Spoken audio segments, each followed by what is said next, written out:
बच्चों का टाइम जो है, आप 1 लाख रुपया पगार ले रहे हो, गवर्नमेंट आपको दे रही इतने घंटे का, और उतने घंटे आप अपने परिवार से कब मार रहे हो?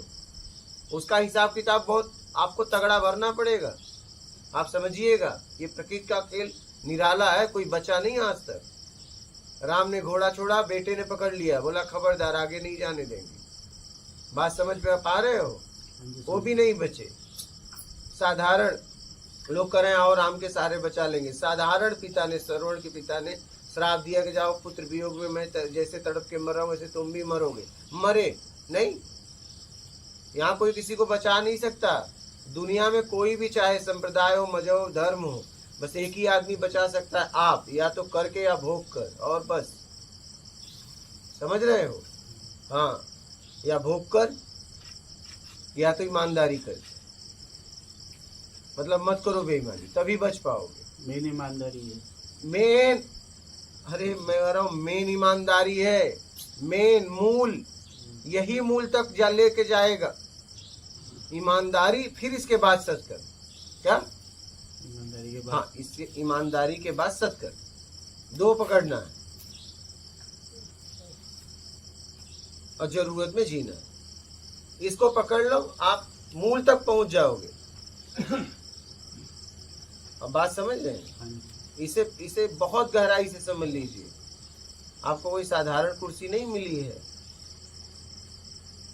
इनको लोग भगवान का स्वरूप मानते हैं। आप समझ रहे हैं? माता पिता, शिक्षक, गुरु और डॉक्टर को भगवान का स्वरूप मानते हैं, और ये चारों भटक गए हैं। 99% लोग फ्रॉड हो गए। बच्चे टीचरों से ही सीखते हैं। टीचरों, मैं वही कह रहा हूँ। अब आप बताइए कि वहाँ आप पढ़ाने गए हो और अब व्हाट्सएप चला रहे हो, तो बच्चे आपको क्या देख रहे हैं? बोलिए। एक लापरवाह टीचर उनको मिल गया है, तो बच्चे लापरवाही खुद करने लगेंगे। बिल्कुल करना ही नहीं चाहिए। फिर अनुशासन आप पहले अपने आप पे करिए, तभी आप किसी और पे अनुशासन कर सकते हो। अपना तो मेरा बहुत सुधार है काफी। मैं तो निकालता ही नहीं, मोबाइल कई बार रखना पड़ता है। अब तो स्विच ऑफ, स्विच ऑफ ही क्या? करता हूँ। स्विच ऑफ रखो और बोल दो भैया, घर पे बोल दो कि भैया अगर इमरजेंसी हो तो फोन करना, और नहीं तो नौकरी छोड़ के बढ़िया से घर पे बैठ जाओ। बोलो लो, कोरोना में देखो कितना तलाक हो गए। लो, स्त्री बोल रही थी, पति बोल रहा था हमें समय नहीं मिला, समय ऐसा मिला ना कहियो तलाक।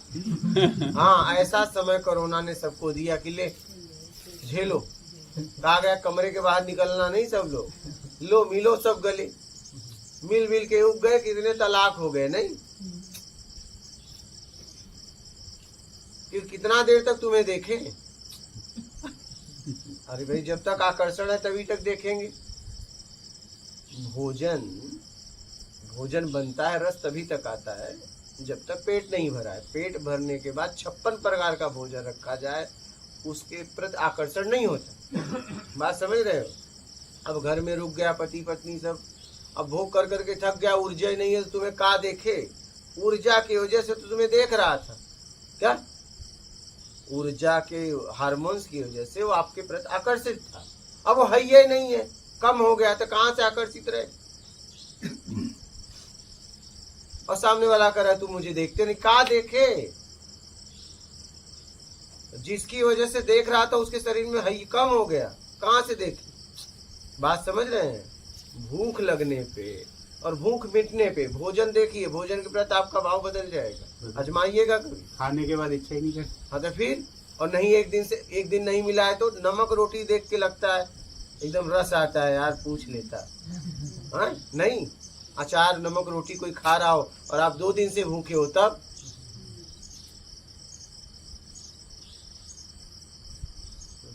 समझ रहे हैं? ऐसा समय दिया ना कि कोई किसी को देख ही नहीं रहा है। सबका मिला जुला के बहुत लोगों का भ्रम टूट गया। यहाँ सब अपनी जरूरत में एक दूसरे के पास जा रहे हैं, यहाँ कोई किसी के पास जा नहीं रहा है। क्या? यहाँ कोई किसी को मानता नहीं। इसलिए भैया ईमानदारी से नौकरी करो, नहीं माल सब खाएंगे, जवाबदार तुम होंगे। हाँ, अभी भी समय है। कितना साल बाकी है पढ़ाना? अभी तो 8-9 साल। हाँ तो 8-9 साल कम से कम ईमानदार हो जाओ, समझ रहे हो। हाँ, और जरूरतमंद की सेवा करो।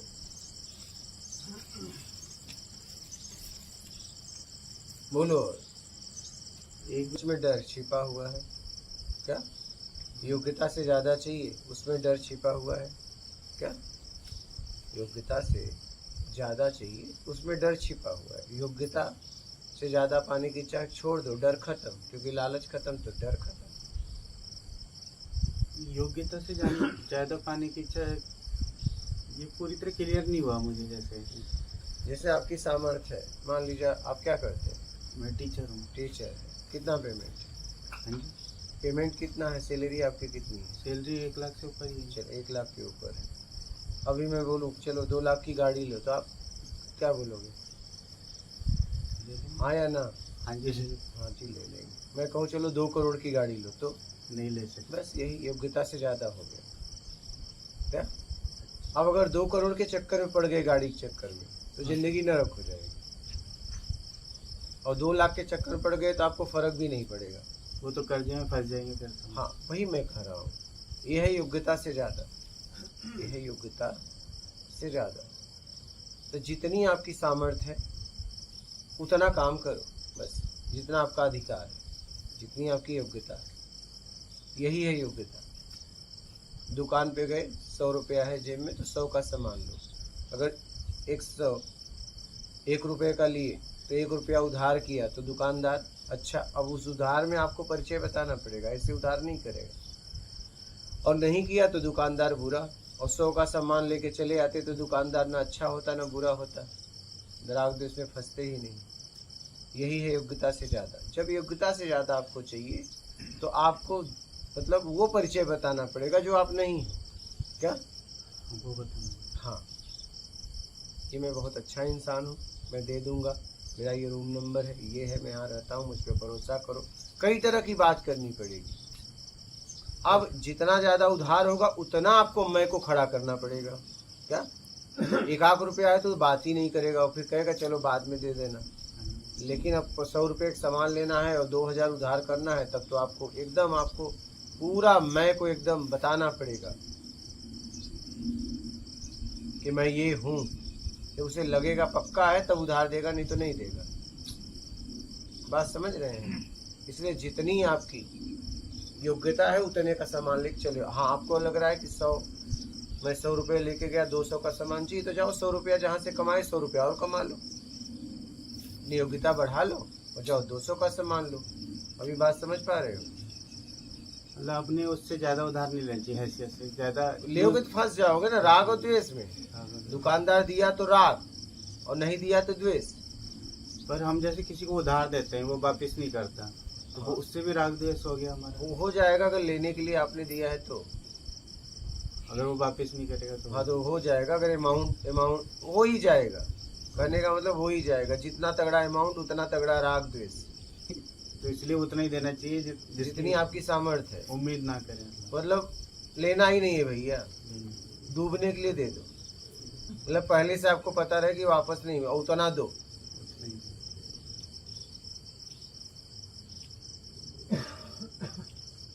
उतना दो जितना वापस न करे, आपको कोई फर्क नहीं क्या? नहीं तो उसी से राग द्वेष हो जाता है। हो ही जाएगा, हो ही जाएगा।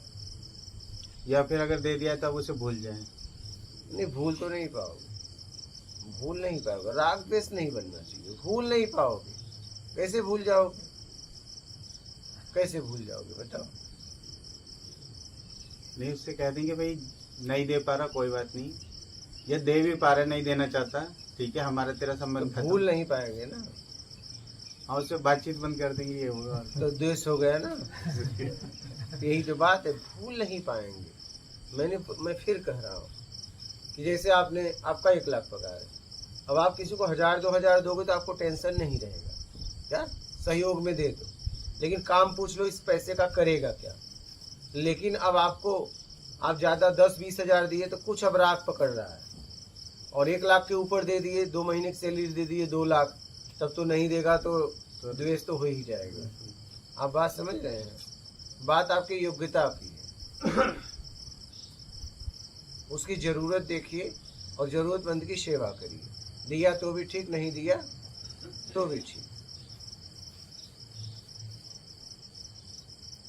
और गुरु जी एक क्वेश्चन ये था कि हम आत्मिक साक्षात्कार जैसे भगवान को हम जानना चाहते हैं, तो उसके लिए ये तप वगैरह करना, जैसे हम हमारे शरीर में बीमारियां हैं, तरह तरह की परेशानियां हैं, हम नहीं कर पा रहे जैसे, तो उसका कोई और तरीका भी है? तरीका है ईमानदारी, सत्कर्म। आपके पास तो 1 लाख रुपए पगार पा रहे हो, बांटो 60-70 हजार सत्कर्म। हाँ, बांट पाओगे? कितना बांटते हो? अभी तो बहुत कम, अभी तो जो बाबा वगैरह आ जाते हैं उन्हें देते। बाबा नहीं, जरूरतमंद। बाबा को आप किसी व्यक्ति विशेष को ना पकड़ो, आप लोग किसी आवरणधारी को ना पकड़ो।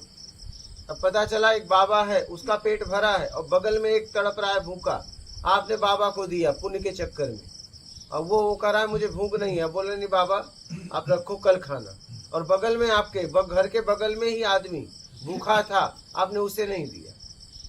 बगल में आपके घर में कोई झोपड़ी में रह रहा था, उसके बच्चे कांप रहे थे, आप 1000 किलोमीटर जाके 100 किलोमीटर जाके कंबल बांट के आ रहे हो, वही घर के बगल में नहीं दे रहे। आप जरूरतमंद देखिए भाई, बाबा को मत पकड़िए। भूख देखिए, बिना आवरण देखिए, प्यास देखिए, भूख देखिए, जरूरत देखिए। ठंडी में कंबल बांटिए रोज। आप रविवार को तो आपकी छुट्टी होती है, और शिक्षक के लिए तो बड़ा अच्छा है कि उन्हें छुट्टियां भी मिलती है, तो आप रोज यही काम करो। संडे को तो पक्का कर दो कि आप भोजन पैक कराओगे, कुछ भी, या नाश्ता पैक कराओगे, जितने भूखे लोग मिलेंगे आज उनको बांटूंगा। गाड़ी से निकल जाओ, पैदल निकल जाओ, आज बहुत अच्छा कर सकते हो। ये सत्कर्म की प्लानिंग है। ऐसे तो सत्कर्म का मौका प्रकृति देती है, लेकिन इस तरीके से आप कर सकते हो कि भोजन पैक करा लिया, और आज जितने लोग मिलेंगे रास्ते में उनको भोजन कराऊंगा, जरूरतमंद को, भूखे को। ऐसा नहीं कि किसी को जबरदस्ती नहीं। जैसे हम पहले मंदिर में ही जाते थे, वो कचौड़ियाँ बांटते हैं ना, तो वो पहले से ही खड़े रहते हैं वो लोग जिनको मिलनी है। वो दुकानदार कहते हैं कितनी बंटवानी, बस 50-100। वो कहते हैं पैसे दे दो, हम बंटवा देते हैं आपके साथ। तो वो भी ठीक है मेरे ख्याल से। वहाँ पे देखो बट रहा है और खा रहे हैं कि नहीं, वो तो खाने वाले ही आते हैं वहाँ पे, उन्हें मालूम होता है कि यहाँ बटेगा। अरे भैया मैं वही पूछ रहा हूँ कि आप अपने सामने खड़े होकर, हाँ जी, खड़े होकर बांटिए ना, लेके हाथ से। हाँ, अपने हाथों से बंटवाते हैं। हाँ, वो खाते हैं नहीं वो भी देख लो, वो सामने ही खाते हैं। हाँ वही, तब ठीक है, 1 नंबर। सब देखो कि आप कुछ कर रहे हो तो उसका रिजल्ट क्या है। पता चला दुकानदार ने लिया, कहा मैं खिला दूंगा, क्या नहीं, और आप निकल गए, वो सामने ही खिलाते हैं। एकदम बढ़िया है फिर तो वो भी कर सकते हैं। हाँ एकदम कर सकते हो, बढ़िया है। क्योंकि जिनको खाना होता है वो वहीं पहले इकट्ठे हो जाते हैं, वहीं, तो उन्हें मालूम है कि यहाँ कोई ना कोई आएगा बंटवाने।